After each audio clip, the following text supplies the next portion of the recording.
Welcome to this Florida Department of Transportation training.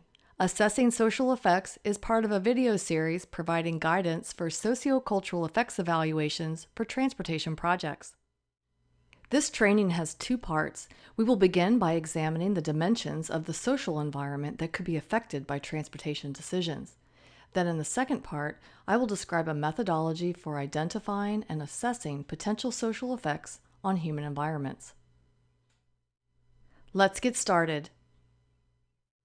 6 issues create a framework for assessing community effects during sociocultural effects evaluation. Social is one of the 6 issues. In the sociocultural effects evaluation process, the social context of the study area is described in terms of population groups, community cohesion, safety and emergency response, community goals, and quality of life. To facilitate the identification of project effects on the human environment, the department developed a series of SCE considerations. I will talk about these considerations related to social effects, starting with population groups. The first thing we want to know about the study area is who is out there. By knowing about the demographic makeup of the community, we are better able to anticipate how the different population groups might be affected by the project. U.S. Census Bureau count and survey data can tell us a lot about the demographic characteristics of the study area. Key census data topics include total population and population by race and ethnicity, age, educational attainment, disability status, English proficiency, languages spoken, income and poverty status, vehicle availability, and housing types and housing value. Community outreach and field review provide additional detail to ensure an accurate snapshot of the community. To learn about performing a project-level demographic analysis, visit the department's SCE evaluation process webpage. A transportation project can bring about population change in a community. For example, a new road that makes an area more accessible could make land there more marketable for housing development. New housing opportunities could attract new residents, increasing demand for public facilities and services. Another way that transportation can prompt population change is through displacement of residents living on land needed for right-of-way. Under this scenario, the population decrease is a direct consequence of the project. An indirect consequence of the project would be population increase or decrease in response to changes in the desirability of the area as a place to live. Effective transportation decisions depend on understanding and addressing the needs of affected populations, including groups that require particular attention due to historical or environmental circumstances. The affected community may include groups that are more vulnerable to community change for reasons such as low income, early or advanced age, minority status, limited English proficiency, or disability. Some groups may have been adversely impacted by past actions, transportation-related or otherwise. We must also be mindful of groups that have been historically underrepresented in government decision-making to ensure everyone who is affected by the project is afforded adequate opportunity to participate. To learn more about the non-discrimination laws and policies addressing certain groups, including Title VI of the Civil Rights Act and the Environmental Justice Executive Order, review the Facilitating Equitable Outcomes videos on the department's SCE webpage. Equitable transportation investments serve the mobility and accessibility needs of all segments of the community, including those unable to drive due to physical or economic reasons. Without reliable transportation options, people are prone to social isolation and economic disparity. For instance, low-income households are less likely to have access to a car, and children from these households are twice as likely to walk or bike to school than children from higher-income households. The ability to make walking, biking, and transit trips to reach employment, education, and other important destinations may be a priority need for this population group. A transportation project can affect community cohesion by changing environments where people tend to meet, interact, and build relationships. Community cohesion, the level of social connectedness in a community, is associated with a wide range of benefits, including increased health, safety, security, property values, and even happiness. There are myriad ways that communities are unique, so measuring community cohesion is not an easy task. Several characteristics can provide clues as to the degree of social cohesion in a community, including high levels of interaction among neighbors, use of and reliance on community facilities, long-standing residency and community leadership, identification with the community and strong sense of belonging, satisfaction with the community and desire to stay, homogeneity such as similar income levels, ethnicity, and age, having an orientation to families, and having shared goals. Humans are social creatures. We are hardwired to interact with other humans. As a result, we gravitate to environments that facilitate this basic human need. Physical characteristics of the environment are prime determinants of the level of social interaction likely to take place there. Spaces and structures can bring people together to help form social bonds or drive them apart, weakening patterns of social networking, group formation, and group identity. The quality of connections between social places is important.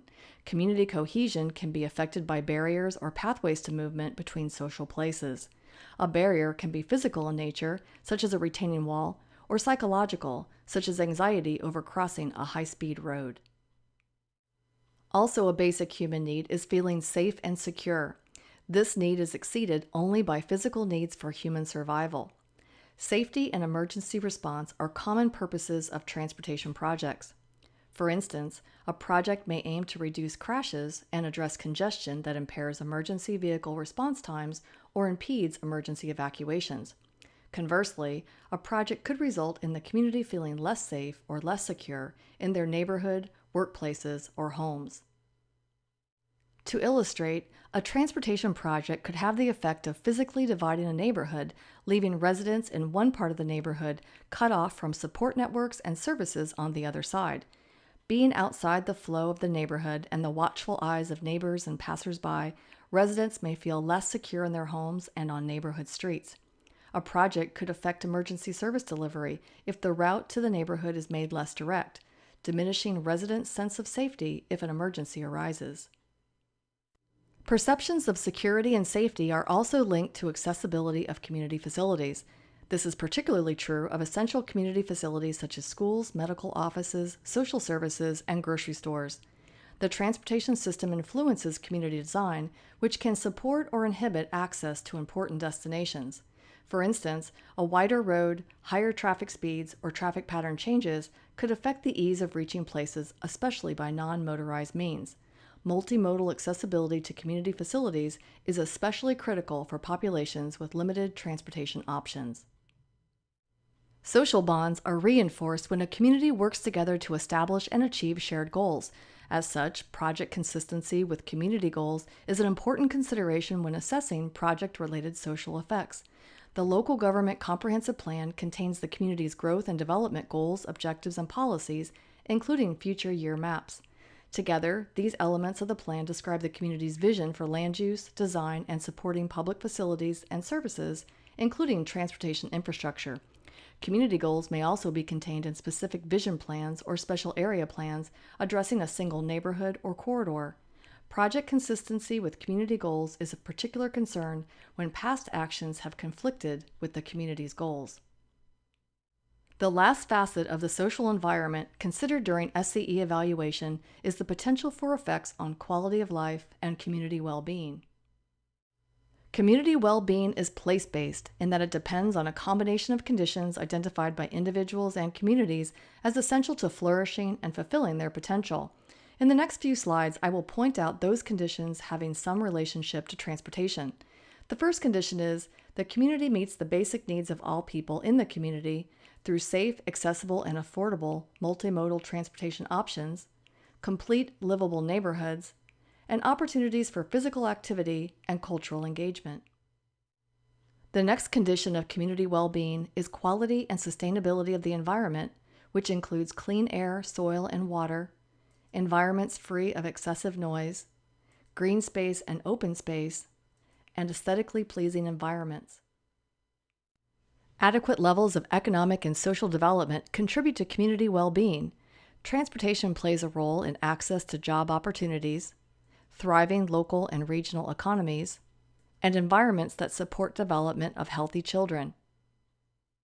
And finally, community well-being depends on health and social equity, built on robust social and civic engagement, socially cohesive and supportive relationships within neighborhoods, and safe and secure neighborhoods.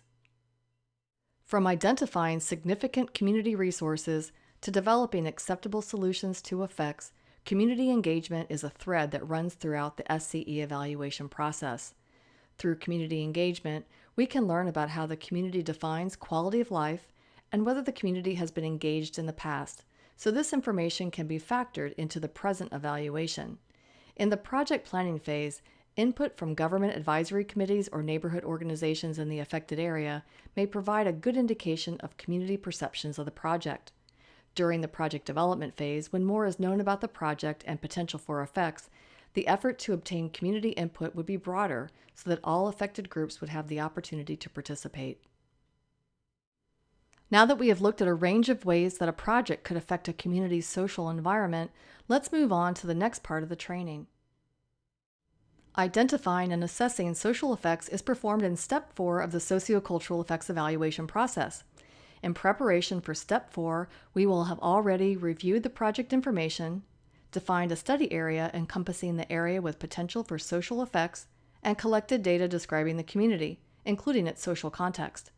More detail on Steps 1 through 3 is available in the Preparation for SCE Evaluation, a video on the department's SCE Evaluation process webpage. Step 4, Evaluate Social Effects, involves three main tasks: identify social resources that could change as a result of the project, and determine their level of importance to the community. Assess potential project effects on those resources, including both positive and negative effects, and gauge the severity of potential negative effects. We start out by reviewing the community information compiled during Steps 1 through 3 of the SCE evaluation process. This information includes the project information, the study area demographic analysis and community resources data, and any prior public input on the project. This contextual information provides an approximation of who lives in the study area, where social interactions take place, and how the community feels about their social resources and the potential for project effects. Although very conceptual in the pre-design phases, the project description is a key piece of information for identifying and assessing potential project effects. This information tells us why the project is being considered, where it is located, what features are included, and a general idea of the facility's footprint. Later on, we will pair our understanding of the project with our knowledge of the community to get a sense of who the project would serve and who or what might be negatively affected by the project. As discussed earlier, the project demographic analysis tells us about the population characteristics of the study area, including geographic distribution. Demographics provide an indication of how the community uses its transportation resources and what the transportation needs might be. We also use the information to identify the potential for effects on the overall population, including any vulnerable, previously burdened, or historically underrepresented groups. This applies to the resident population, as well as people who frequent the study area, such as students, workers, and business patrons. If any of the population groups are addressed in the non-discrimination laws and policies, the SCE evaluation must go further to assess relative effects on those groups and to involve affected groups in project decision-making. More information on this topic is available on the department's Sociocultural Effects Evaluation process webpage. Next, review resource data from the department's Environmental Screening Tool or other similar database to get a desktop view of the community's social resources and how they relate to the project. Some helpful data sets for this task include community facilities, transportation facilities and trails, historic and tribal resources, land use, land cover, and parcel data, and aerial imagery. Then, referring to your listing of social resources in the study area, determine the level of importance of the resource to the community. You can do this to some degree by drawing from your knowledge of the study area and professional judgment. However, you cannot know for sure unless the community is asked about their sentiments. This may have been done in a prior project phase, so review the project diary for public input about social resources and potential for effects. If public input is unavailable or inadequate, go to the community and find out. This would also be a good time to verify that your list of social resources is accurate and complete. The next task in Step 4 of the SCE evaluation process is to identify and assess potential social effects. This task draws from the community inventory prepared in Task A, guidance from the SCE considerations presented during the issues discussion, and supplemental data to fill any gaps. 3 effect types are considered: direct, indirect, and as appropriate, cumulative. A cumulative effects assessment is not required for planning phase projects, but related observations may be noted in the SCE evaluation documentation. To learn more on this topic, see the Cumulative Effects Evaluation Handbook on the department's website. As a refresh, the SCE considerations for the social issue fall under 5 categories: population groups, community cohesion, safety and emergency response, community goals, and quality of life. Full versions of the SCE considerations are available on the department's SCE evaluation process webpage. Providing a response to the pertinent SCE considerations will help ensure that all of the issues are thoroughly considered and addressed. The potential for effects and the severity thereof should guide the level of analysis and detail provided. As needed, supplement the database information to ensure the data accurately portrays social conditions in the study area. Visit the websites of local agencies and interview representatives of those organizations to collect available information about local demographics, community plans, police, fire, and EMS districts, who uses the community facilities, and past actions that have impacted the community. Also supplement the data by visiting the study area to view actual conditions. As potential project effects are identified, consider whether an effect is a direct, indirect, or cumulative effect. This will be of help when documenting the SCE evaluation. A direct effect would be one that is directly attributable to the project, such as a population decrease as a result of residential relocations. Other direct effects are changed community facility access and changed emergency response times. An indirect effect would include population change in response to a changed condition in the study area as a result of the project. For example, people migrating into a community to fill new housing that was built in response to better access to the community. A cumulative effect would involve a project effect in combination with an existing community burden and/or a foreseeable future action that would affect the community. The final task in evaluating project effects is to gauge the severity of effects that were identified in Task B. We considered the effects characteristics, including their relationship to the broader context, such as the type and quality of the resource and the community's sensitivity to it. If the effect is particularly burdensome on any particular population group, the likelihood of the effect occurring as a result of the project, and the possibility it would happen if the project did not happen. We look at the scale and extent of the effect. For example, how many people could be affected. Effects should be considered individually and in combination with other project effects and effects from past actions. Consider the duration of the effect. Would it be temporary or permanent? And if the effect could be resolved. And last but not least, find out what the affected community has to say about the severity of potential effects. How people feel about a project effect can vary from community to community and even within the community itself. To one community, the benefits of the project may outweigh any perceived negatives. This concludes the training on assessing social effects. If you have questions on this or other SCE evaluation-related topics, please contact Dr. Rusty Ennemoser, State Public Involvement and Community Resources Coordinator. Additional SCE guidance is available on the department's SCE evaluation process webpage. Informational resources referenced in this video are listed on the following slides.